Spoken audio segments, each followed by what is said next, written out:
Big NBA night last night, and yes, sir. I thought a perfect person for that would be NBA writer for NBA.com, Mr. Mark Medina, to join us and tell us all about it. Mark, how we doing? I'm good. Good to chat with you. Yeah, it's good to chat with you too. There's a run of games here. I'm almost calling it Hell Week for the Miami Heat. Right? It started with the Chicago Bulls.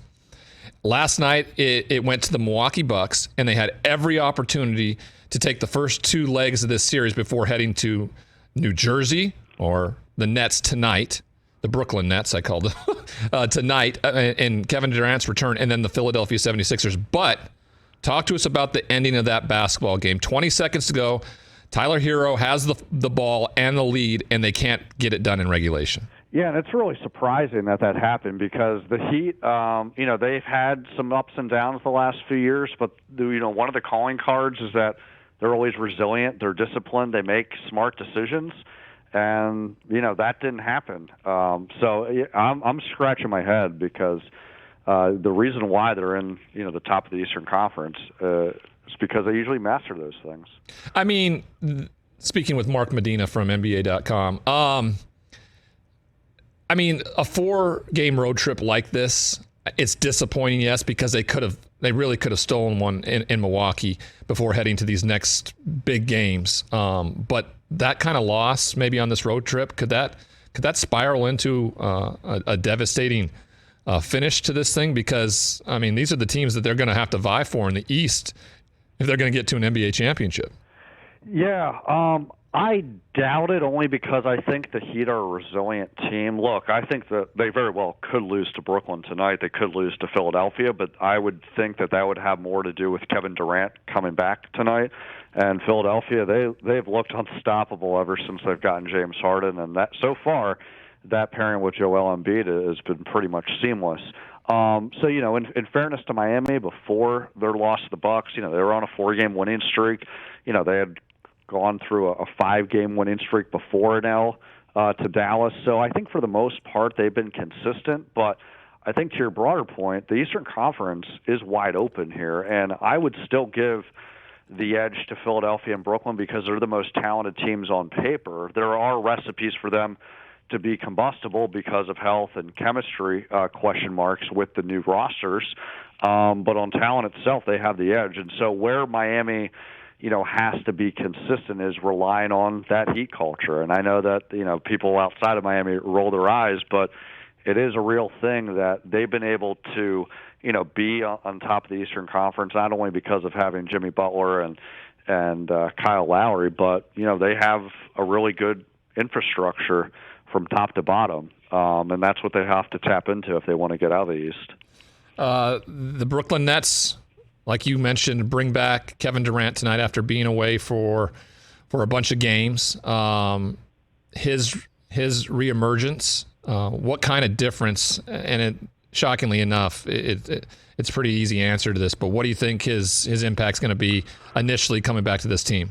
Yeah, I think it's going to be immediate. The intriguing and comforting thing for the Nets with Kevin Durant is that look, he's obviously had a lot of injuries these last few years and coming off the Achilles, but when he's been on the floor, his numbers are actually better than his pre-injury with his Achilles.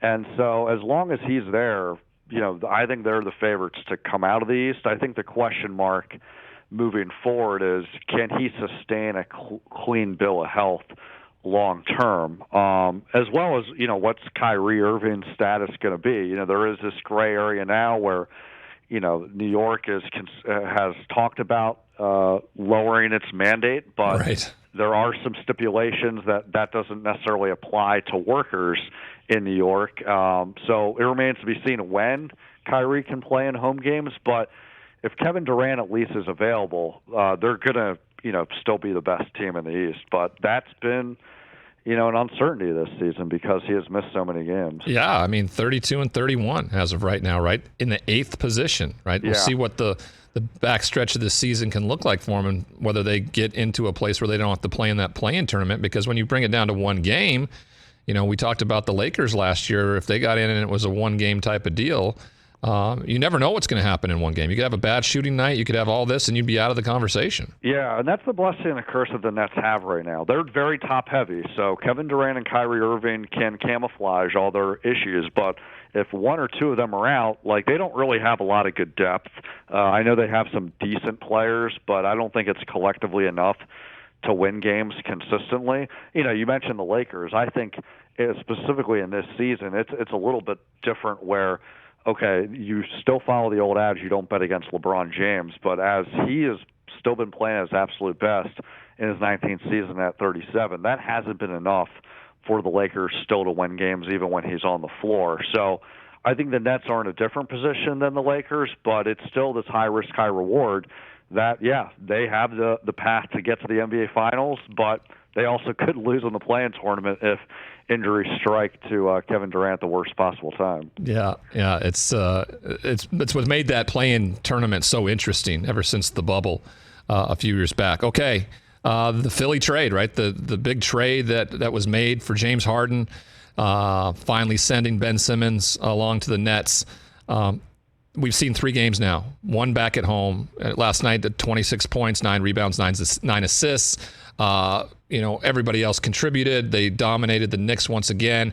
I mean, what do you say? Three games in, it's been against the likes of the Timberwolves and the Knicks, but how much is that playing into this, and how quickly the success has looked early on? Yeah, I think that when you look at both parts with Brooklyn and Philly, I think it was win-win for both. I think in Philadelphia's case, I know that they had to give up a lot to get James Harden, and you don't want to underrate some of the depth that they sacrificed with having a really good shooter in Seth Curry, at least having another big in Andre Drummond that can, relieve Joel Embiid if he gets into foul trouble. But the reality is they were in a position of some weakness where Ben Simmons wasn't going to be playing at all this season. Like, he just made it clear he was never going to play in a Sixers uniform. So just by virtue of the fact that they have now an all-star on the floor who's available and one who's really good in James Harden, shows that, yeah, this is going to work out. Now, I think when you look at James Harden historically, though, he is really good in the honeymoon period. He does the right things. But there are question marks of 2 things. How much long-term would he be willing to deal with whatever sacrifices with Joel Embiid? He's had a checkered past with playing with other star teammates with doing that. And then I think the other thing is the health. He has struggled with injuries the last 2 seasons. And even if he is playing really well or doing the right things now in Philadelphia, that's another concern, that health could take a turn for the worse for him. And so I think that all illustrates the point I was making earlier with Brooklyn and Philadelphia, that it's very high risk, high reward. So I think from a chemistry standpoint this season, there aren't going to be any issues. Maybe there are next season, but the health part is something that's an unknown. Yeah, well, it always is. You never quite know, especially when you're playing the basketball position or game. 2 more questions around Philly. I mean, when the trade was made, there was a lot of jokes made around James Harden, who has never been able to finish a playoff series, and the head coach, who's been in scenarios where they've been up 3-1, and these were 2 guys that have both been exactly what you don't want when you get to playoff time, and now they're part of it. Do they cancel each other out, or is this a real concern around either one of these guys not being able to get it done come crunch time?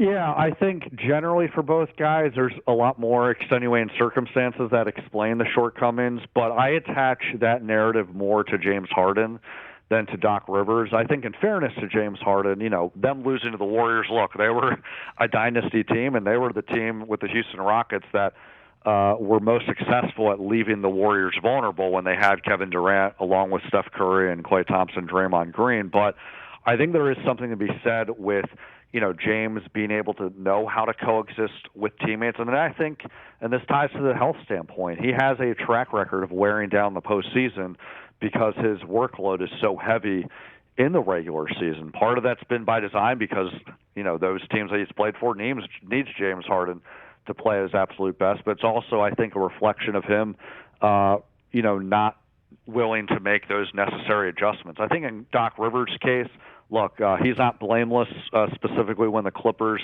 blew that 3-1 series lead in the bubble, but I think a lot of it had to do with historically either injuries with Chris Paul and Blake Griffin coming up at the worst possible time, or in this case with his last season with the Clippers, personalities not meshing and, specifically Paul George not playing well.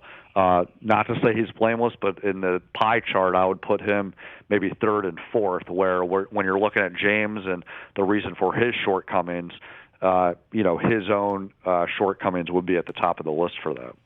We're speaking with Mark Medina, NBA writer from NBA.com. We'll get you out of here on this question. I think a very welcome surprise to this trade, where you ultimately thought with James Harden coming in, there'd be less opportunities for Tyrese Maxiell. But he's exploded, right? He has really taken advantage of this and has been a big part of utilizing the opportunity with this trade. Yeah, and I think that this is a reflection of his growth.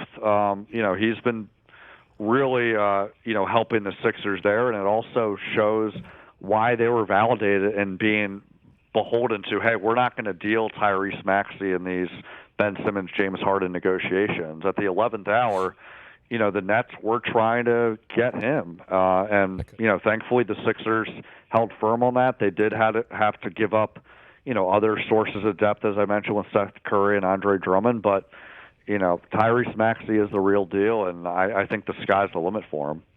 Well, the Warriors seemingly are heading down a different path from how they've played and started this season.